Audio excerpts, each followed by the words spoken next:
As many of you may know, I am on a quest to cover every single character in this game so that no matter what character you may pull, you will always be able to come to ZTL's Library of Alexandria to find out if this character is good, bad, or maybe something in between. And we are slowly making our way through some of the 4 stars that launched with the actual game. Now, technically there are other 4 stars that we could cover, but hey, if I could push them off to be more Orleans or Septum launch characters, I'm gonna do that so that way we give everybody just a little bit of love. We're not just doing the 5 stars and the 4 stars, and eventually we'll get to the 3s and below. However, that day is not today. We are covering somebody that may view themselves as a 1-star servant, but alas is a 4-star in this game. And after quite a few buffs, is actually kind of looking like a proper 4-star. Yes, today we are going to be talking about the Archer variation of Emiya. And I'm going to be trying to keep some of the lingo a little more new player friendly, so if you're a veteran and you see me explaining what the word battery means, or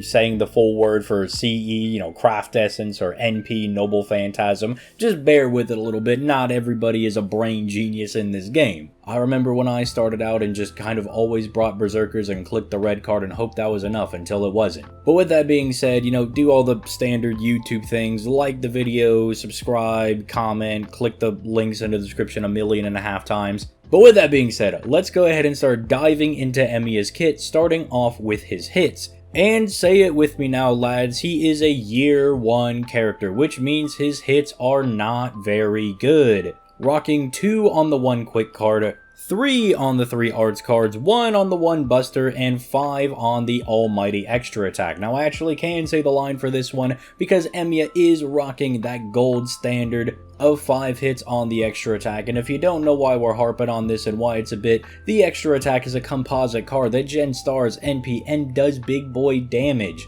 It rounds out your brave chains and even now your mighty chains, to give you just a little bit of an extra push whether you need extra stars, NP, or you just need to finish off the enemy with a cool looking animation. That being said, Emiya really did get the short end of the stick. Despite having a triple arts deck, he is technically a buster servant that has been helped out a little bit with a recent buff, but typically if you're a buster servant you want to be doing buster brave chains. I guess the idea was to give him a triple arts deck so that way he could more easily get to his NP, but it's always made him a little bit of an awkward character. But thankfully, not only because of a recent buff he got on NA, but also one that he has on JP that we will be talking about in this video, they have made him a little bit more worthwhile in the usage department, because even with a triple arts deck, 0.51% NP gain is a little bit on the lower side, but depending on your team comp, you can actually see some pretty nasty NP refund with this. He's only rocking 7.9% on the star gen side, but do not worry, Emiya has a way to drum a metric butt ton of stars if that is the thing that you're going to be looking for. Now before we start talking about his awesome skills, let's talk about some of his passive skills. The first one being Magic Resistance D, that gives him a debuff resistance of 12.5%. If you don't know what that means, debuffs in FGO kind of work at 100% and it's additive, meaning if you have a 20% debuff resistance, you now have an 80% chance to get hit by that debuff. If you have 50% debuff resistance, it's now a coin flip chance. So Emiya only having 12.5% doesn't mean he's really going to be whiffing that many debuffs. It's a little over a 10% chance. Realistically, it's a 12.5% chance for him to whiff any of those debuffs, which doesn't mean it's going to happen all that often, but you'll be really glad when it does. More importantly, Independent Action B does give him an 8% crit damage bonus, which may not sound like a lot because on its own it's not, but with other skills and other buffs that he can get from various supports, it's just nice to add that little bit of extra crit damage if you need a little bit more damage. Now, if you've pulled a lot of copies of Emiya or you've really high bonded him, you may be wondering what append skills are good for this guy. I like to always shout out the 3rd append skill because it's usually something unique, and for Emiya, it's a 30% damage bonus against casters, which is really funny because it makes me think of his fight with Medea in Unlimited Blade Works. So if you don't have a good rider, or you don't have a good berserker or alter ego to take out casters for you, this could be worth going into, but I think it's better if you are watching this before we have the append update on the NA side of things, maybe waiting for his crit damage buff, because Emiya can really back up his NP damage with some really nasty crits, given his kind of interesting way at generating a whole bunch of stars. Again, we'll talk about that in just a second. Going for the 5th skill is always very good because it gives you easier access into looping your skills, which are generally very strong on Emiya. They're all pretty just generically good, so that is also not a bad option to go for. But alright, enough kind of messing around. Let's get into some of the big boy skills that Emiya is packing. Starting off with his first skill, Eye of the Mind True EX. This has recently, I guess technically, been buffed on the JP side of things. I don't know if it's still recent, but more recent than the start of the game. How about that? This gives him an evasion for 1 turn, meaning he can't be hit by any enemy NPs or normal attacks. It's just a little bit of survivability, unless they have sure hit or pierce invincibility, but we don't talk about that, alright? 1 turn of survivability that is also giving him a pretty massive 30% attack and defensive buff, both of which that last for 3 turns, so even if they do get around his dodge, and he's still got a little bit of tankiness, he can kind of tank those hits from the enemies, because defense, like debuffs, is also additive in FGO. If you have 100% defense, you are taking no damage. So you could almost think of 30% defense as 30% damage reduction in a way. The 30% attack buff is just 30% attack. It means he's doing more damage. I mean, that's a bit more simple, unless you want to actually look at the FGO damage calculator, that maybe gets a little bit more complex, but just treat it as him doing big mondo damage. And then finally, he drops 40 stars, which is absolutely killer on Emiya, because when we get to his second skill, this dude loves to do some big, massive crits. But overall, it's just a skill that, I mean, while it does have some survivability on it, you're more than likely going to be popping this every time it's available for the big defense, for the immediate stars, and obviously the big 30% attack buff. The star gain is also very nice because Emiya does have a pretty easy time genning stars with his NP, but this means as soon as the battle starts, you can open up with some crits. Any stars that you generate from your NP, you don't get to use immediately that turn. You gotta wait for the next turn, so this means his turn 1 can open with almost guaranteed crits, or pretty much guaranteed crits if you're doing a mighty chain, because it gives you that 20% chance bonus, which is just very nice for Emiya, because Emiya realistically does not want to be in these fights for all too long. Moving on to his second skill, Hawkeye B+.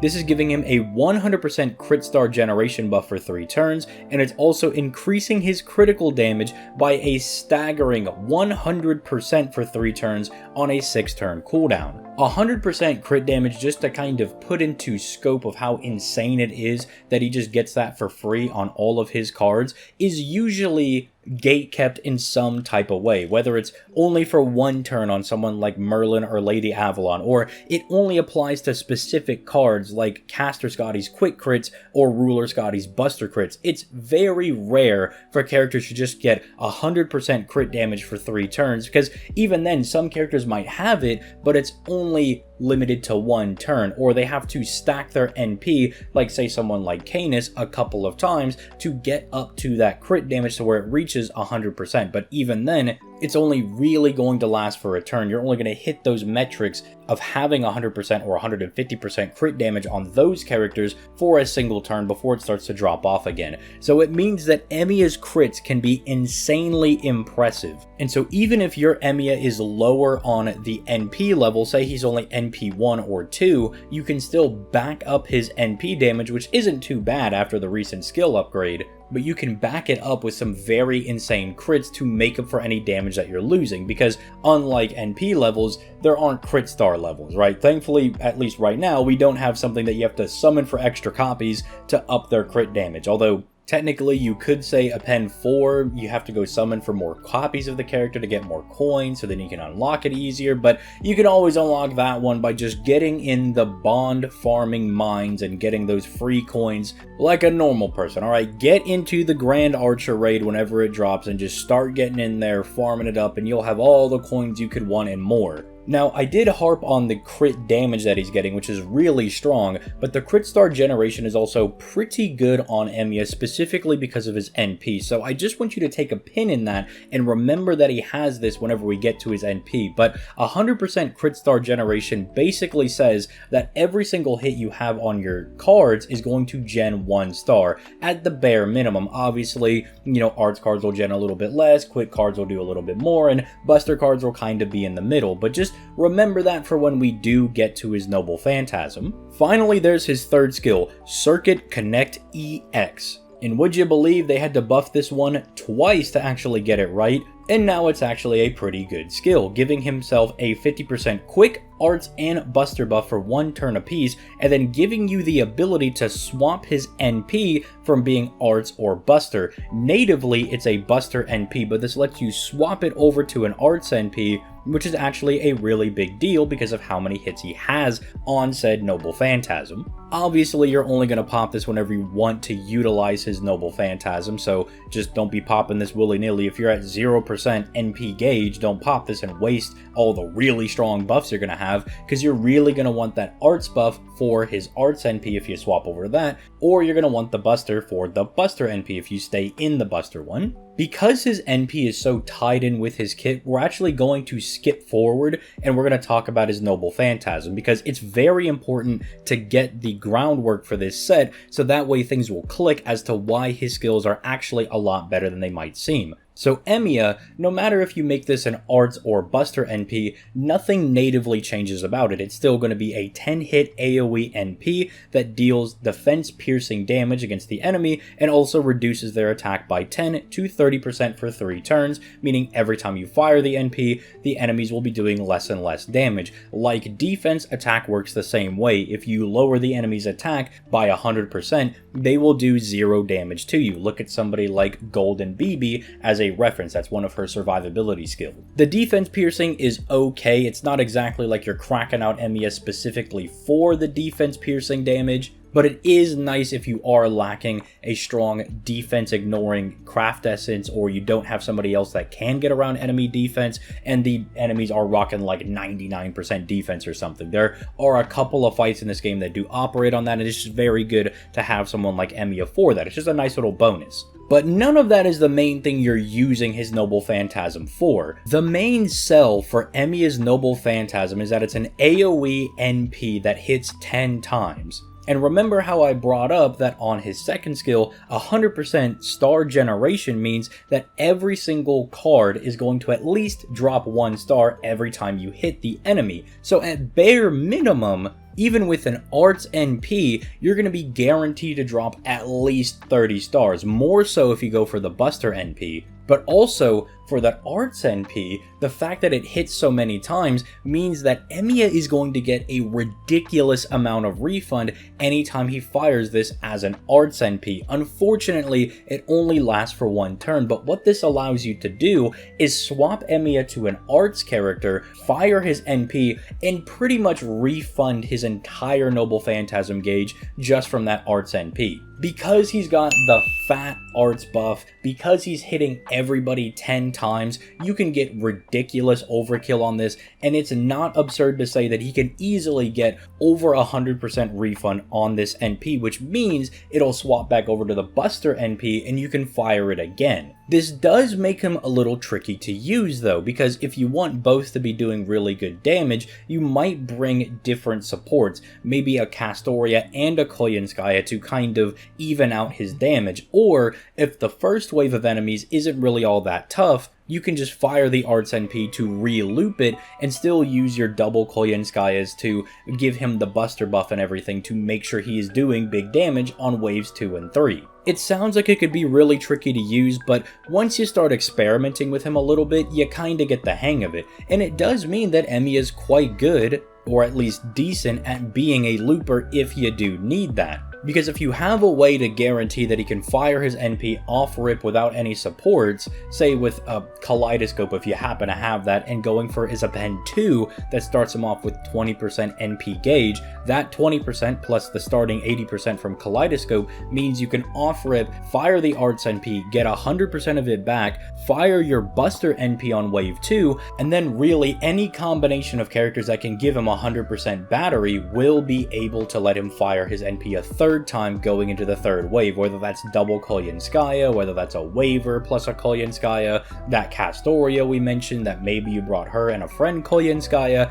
The world is your oyster. As long as you can just get him that last 100% he needs, he'll be a-okay. This is part of the area though that does hurt Emiya a little bit, is that he does not have his own natural battery, meaning some of his setups can be a little bit limited. Because he's going to need 100% of his NP refilled for him on that third wave, it does mean that it kind of limits what you can tinker around with on that first wave. And while there are a lot of setups you can use that I'm sure to enable Black Grail for Emiya, it's going to involve using a lot of different supports that you may not have. So while you may see somebody in the comments saying that, hey, Emiya is really good because I can slap Black Grail on him and bring, Summer Chloe and the Oberon and then all the Koyenskayas in the world, you just straight up may not have that. And so while you can enable a lot of fun things with Emiya with the plethora of different varied supports we have in this game, it's going to be a little bit more, well, do you just use him to clear a wave or two, or are you going to be able to use him to clear all 3 nodes? You'll see in one of the gameplays,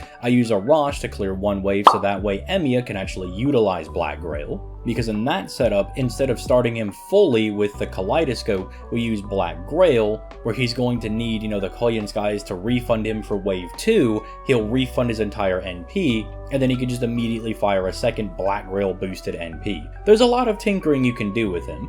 And I'll be the first to admit that I'm not the most in-depth on Emiya as I probably could be. There probably are some setups I missed in this video, but you could already see, hopefully in the background gameplay, there's a lot you can get done with him. Having a character that can pretty much auto-refund their entire NP, they just need to get that first one first, enables a lot of fun tinkering you can do in your team setups, which makes Emiya a really fun servant to use and doesn't make him bad, but it does hurt him in the competition with all of the other archers that do have a strong NP charging skill, do still also have really high damaging NPs, plus they're probably rocking power mods and stuff. But that's the point of him being a 4-star character. Maybe you didn't pull Gilgamesh on that rate up, but you did get an off rate up Emiya, and you can use him instead to kind of plug any holes that your account might be missing. So while I can't call him the best servant of all time or anything, he is really good at doing his job being, I get in there, refund my NP, and immediately smack the enemy with a follow-up one. And in that case, Emiya is very fun to use and is a very strong character. Just can't exactly be the strongest, but lore-wise, that's pretty fitting. So let me know what you guys think in the comment section down below. Again, I love to use the comments and kind of reference people down there because any character that I do, there will be somebody who is deep in the tank on ideas about that character. Whether it's as popular as Emiya or as forgotten about as Qin Liangyu, there is going to be somebody that is super in-depth saying, well, ZTL, did you miss that Qin Liangyu with this character is super dummy nutty broken? And I love seeing stuff like that. Again, these videos are supposed to be more primers to help you understand the character and know if they're good, if their base kit is good, and maybe they're waiting for a buff. Emiya in particular, if they tossed him even a 30% battery, would be ridiculously broken overnight. You would see everybody calling him a bum, singing his praises immediately. So the fact that he's already very usable now speaks very highly for what potential buffs he could get in the future. Or if they just want to make that arch change, for 3 turns, then he could just start doing raw looping all over the place, but maybe they're just not ready for the reign of Emiya in FGO yet. But with that being said, again, leave a like on the video, subscribe to the channel if you enjoyed the content and you want to be up to date on all the goings on both the NA and JP side of the game. Also, I have a Patreon link down in the description down below, where any failed runs for challenge quests will go, or just random topics that I don't think I would post on the channel if I just want to yap about Honkai Star Rail characters, or I want to yap about Uma Musume or Nikke, and don't have to worry about trying to make it a little more concise. I throw it up over there. So if any of that interests you, everything is available over there, no matter what tier you're on. You could do $1, you could do $10, it doesn't matter, you'll get access to everything. Not necessary, not mandatory, but it is just there for people that want to go that extra mile. They just really enjoy the content. But unfortunately, that is all the yapping I can do for today. I really can't yap any further about Emiya, so what I'm going to do is go ahead and get out of here. Wish you guys a good rest of your day, but fear not, because I will see you tomorrow in the next video. Peace, late guys.